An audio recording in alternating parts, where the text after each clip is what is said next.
It is exactly 10:47 in the evening. The sun has been gone for nearly 3 hours. The temperature on your smartphone screen is steadily dropping. The golden hour crowds have left the outdoor promenades. But on your skin, the sweat is not making you any cooler. It is simply sitting there. It feels heavy and warm and completely useless. Tonight, the problem is not that your body has forgotten how to sweat. The problem is that the air itself has closed the door. There is simply no room left for your body heat to escape. This is the hidden reality of the most engineered city on Earth.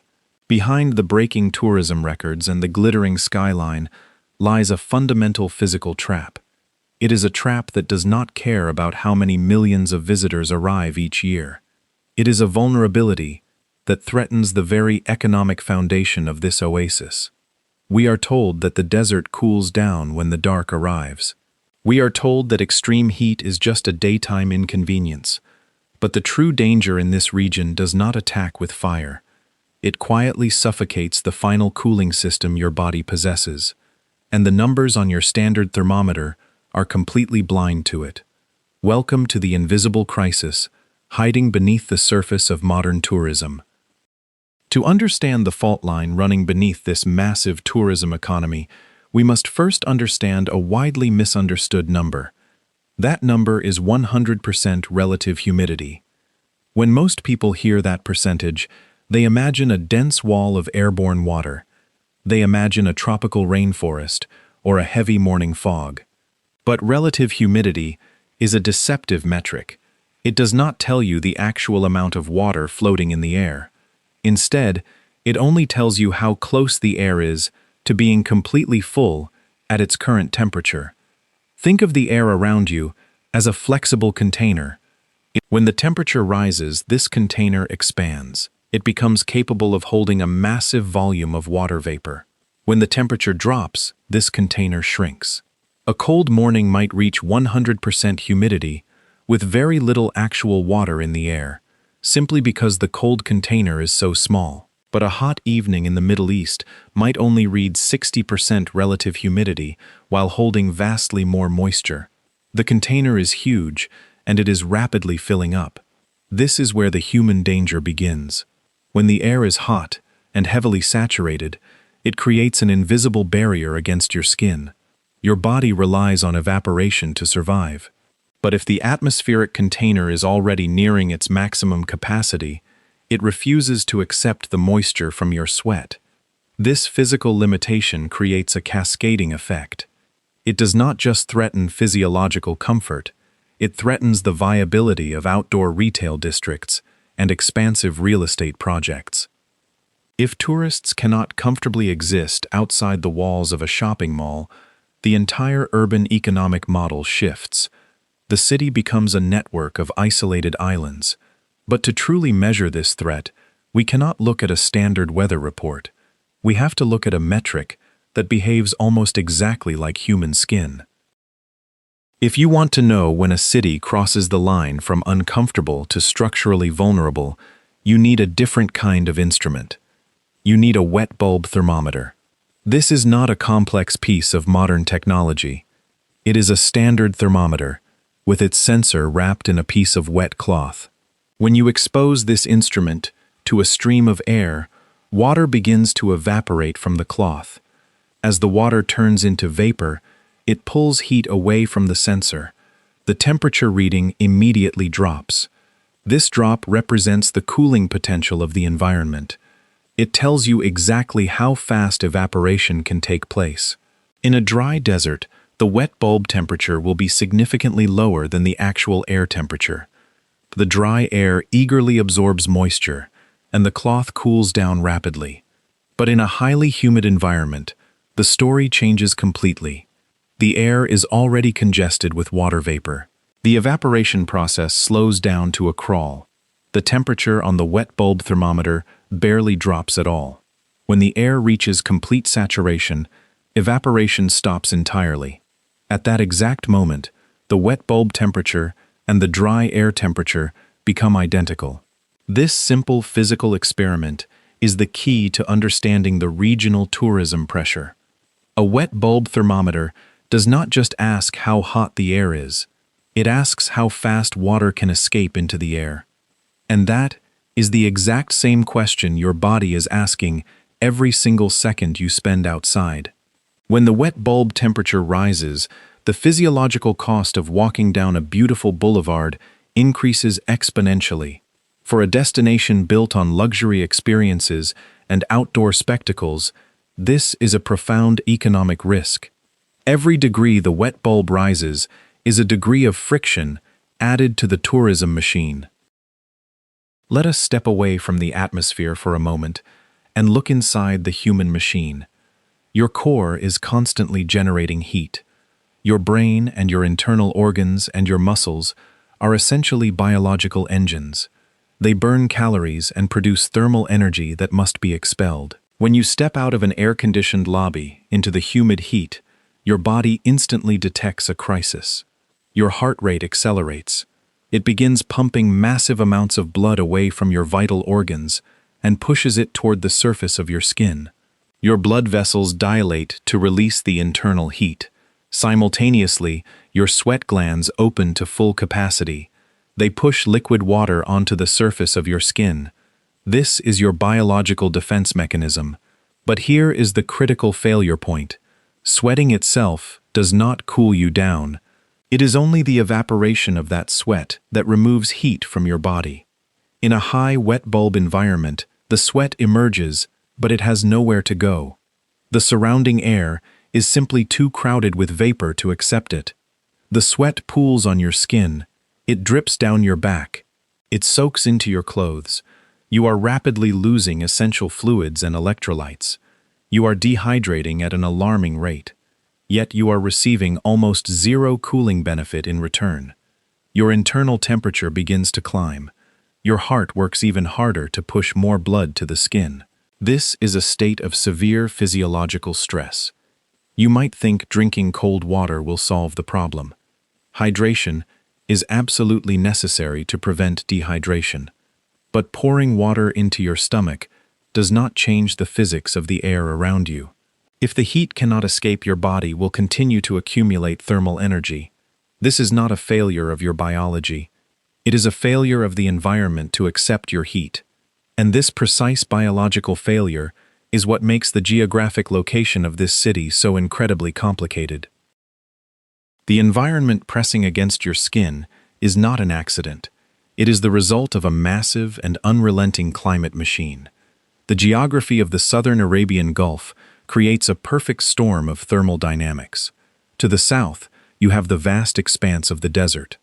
During the day, the sand and the concrete and the asphalt absorb immense amounts of solar radiation.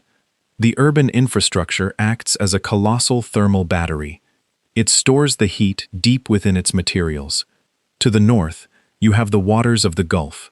This is one of the warmest bodies of water on the planet. The sea surface continuously releases massive volumes of water vapor into the air above it. This creates a dense and heavy layer of maritime humidity. As the day progresses, a pressure difference forms between the hot land and the cooler water. This triggers a powerful sea breeze. The wind pushes that saturated maritime air directly into the urban environment. Now you have a city radiating stored heat from the ground up, while being blanketed by heavily saturated air from the sea. This combination is what creates the extreme wet bulb conditions. And this mechanism explains a phenomenon that frequently catches international visitors completely off guard. It exposes a fatal flaw in how we assume weather operates. We have been conditioned to believe that danger recedes when the light fades. But the Gulf climate machine does not operate on human assumptions. It operates on physics, and physics dictates that the evaporation crisis does not end at sunset. There is a psychological comfort in watching the sun go down. For most of human history, nightfall has meant relief from the heat of the day. When you look at a standard weather application, you will see the dry air temperature peaking in the early afternoon. As the evening approaches, that primary number begins to fall. The visual cue of the sunset, combined with the dropping air temperature, creates a powerful illusion of safety. Tourists leave their hotels. Families head to outdoor dining venues. People assume the worst has passed. But scientific data reveals a deeply unsettling reality. A comprehensive 2024 study published in Communications Earth and Environment investigated this exact region. The researchers looked closely at the southern shores of the Gulf. They discovered that while the dry temperature drops, the humidity-sensitive metrics often do the exact opposite. The wet bulb temperature can reach its absolute peak during the evening or even late into the night. The land is still venting its stored daytime heat. The sea breeze is continuously pumping moisture into the streets. The lack of direct sunlight is entirely canceled out by the total collapse of evaporation potential. You might be standing in the dark, but your body is working harder to cool itself than it was at noon. This delayed peak is a hidden trap. It means the window of safe outdoor activity is dramatically smaller than the tourism brochures imply. A destination that sells evening luxury is structurally fighting against its own atmosphere. The danger does not vanish. It simply changes its mechanism of attack. It transitions from a solar threat to an evaporative threat. And even if you understand this, you might still be relying on a number that scientists are now actively trying to dismantle. If you study thermal limits, you will inevitably encounter a specific number. That number is 35 degrees Celsius wet bulb. For decades, this figure has been cited as the absolute theoretical limit of human survival. The model suggested that at 35 degrees wet bulb, a healthy human resting in the shade would lose the ability to regulate core temperature. It became known as the ultimate boundary. But placing our trust in a theoretical boundary creates a dangerous false sense of security. Recent physiological studies have shattered this assumption. A 2025 study in the Proceedings of the National Academy of Sciences validated new limits for human thermoregulation. The researchers did not use mathematical models. They put real human beings into controlled environmental chambers. The results were alarming. The participants did not reach thermal failure at 35 degrees. Depending on the specific combination of heat and humidity, their bodies began to lose the cooling battle much earlier. The actual threshold of uncompensable heat stress was found to be between 26 and 31 degrees wet bulb. This is a massive downward revision. It proves that the 35-degree limit is a myth built on idealized conditions. In the real world, you are not sitting perfectly still in the shade. You are walking, you are carrying bags, you are digesting food, you are experiencing the cumulative fatigue of travel. The human body begins to accumulate heat at levels far below the theoretical maximum. The margin for error is incredibly thin.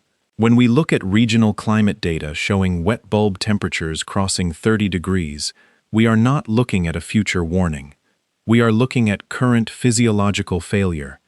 The line of danger has moved, and this shifting baseline forces us to ask a deeply uncomfortable question about who actually bears the weight of this climate. The illusion of a single citywide temperature is broken the moment you look at the people living within it. Two people standing on the exact same street corner can be experiencing two completely different levels of physiological stress. Let us look at three representative scenarios. The first is an international tourist walking along the marina at night. They are unaccustomed to the climate. They are wearing light clothing. They are moving at a leisurely pace. Their primary risk is ignorance of the evening humidity peak. However, they have an immediate escape route. They are never more than a few minutes away from a heavily air-conditioned lobby or a luxury vehicle.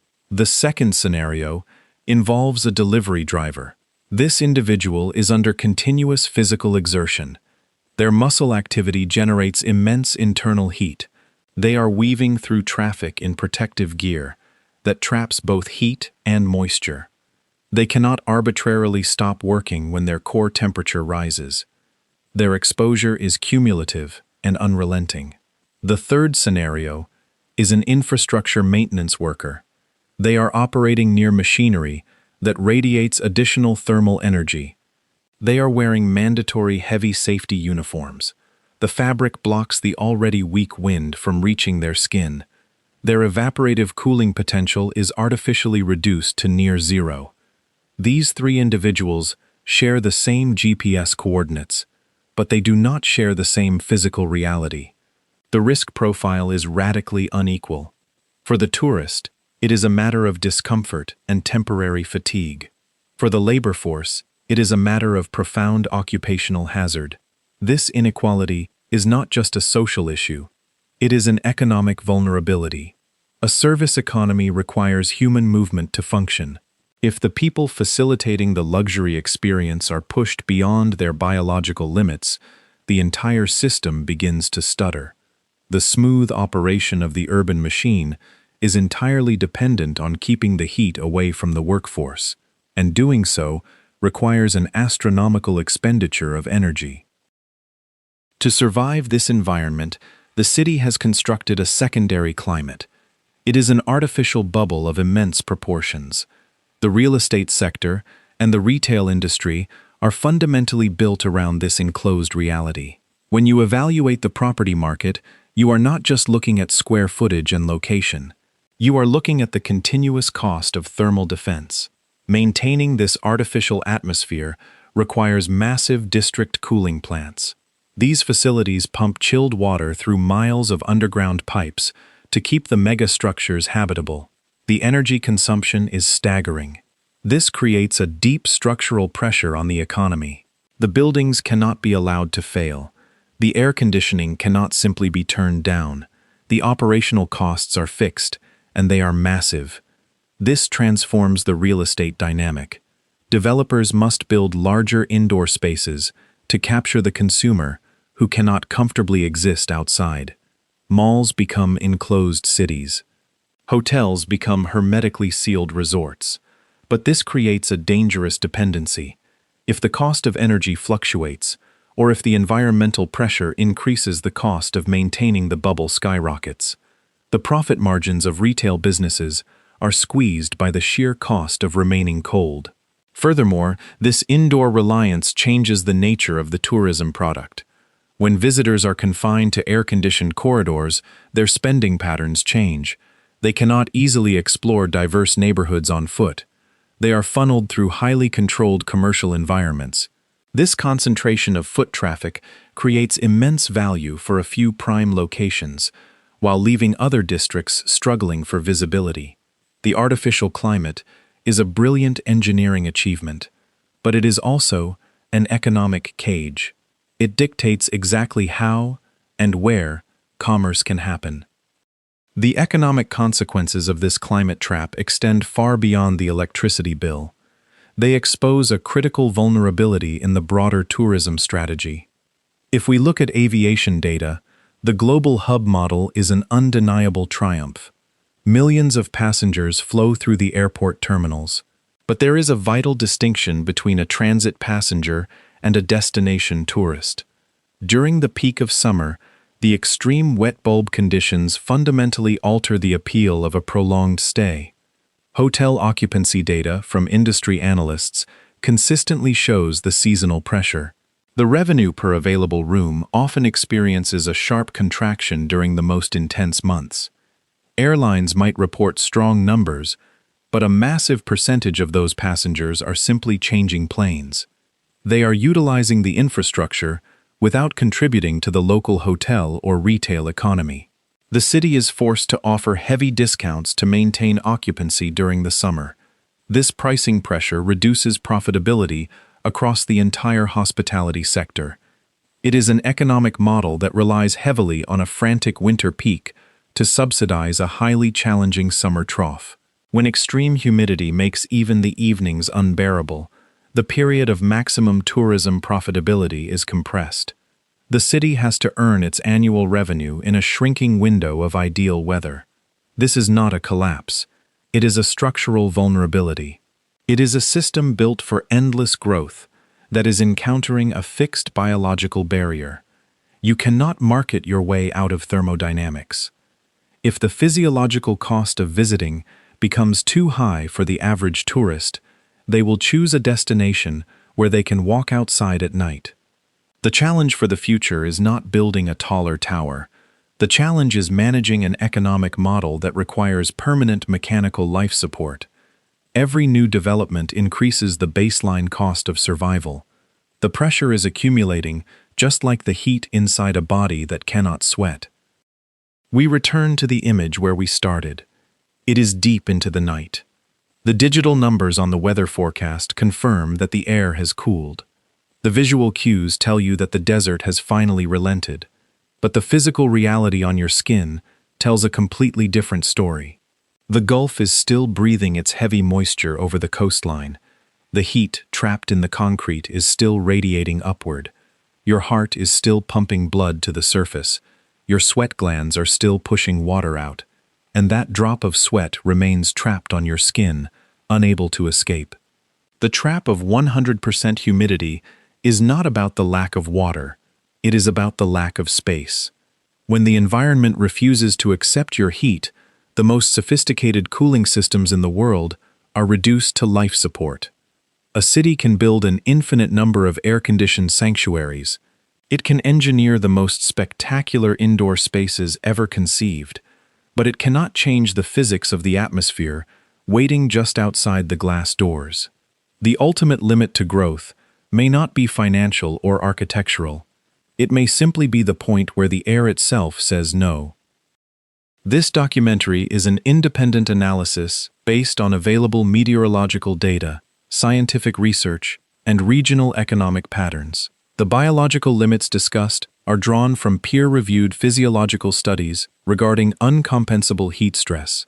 This content is designed to explore systemic climate challenges and economic vulnerabilities. It does not constitute financial travel or investment advice. The discussion of environmental pressures is an objective analysis of atmospheric physics and infrastructure reliance, not a prediction of inevitable systemic failure. Conditions, policies, and economic data are subject to continuous change. If you found this investigation into the hidden physics of urban survival valuable, please subscribe to the channel. We look beyond the official narratives to find the structural truths hiding beneath the surface. Tell us in the comments which global city you think is facing the most severe hidden climate pressure. Your engagement helps us continue producing independent analytical documentaries.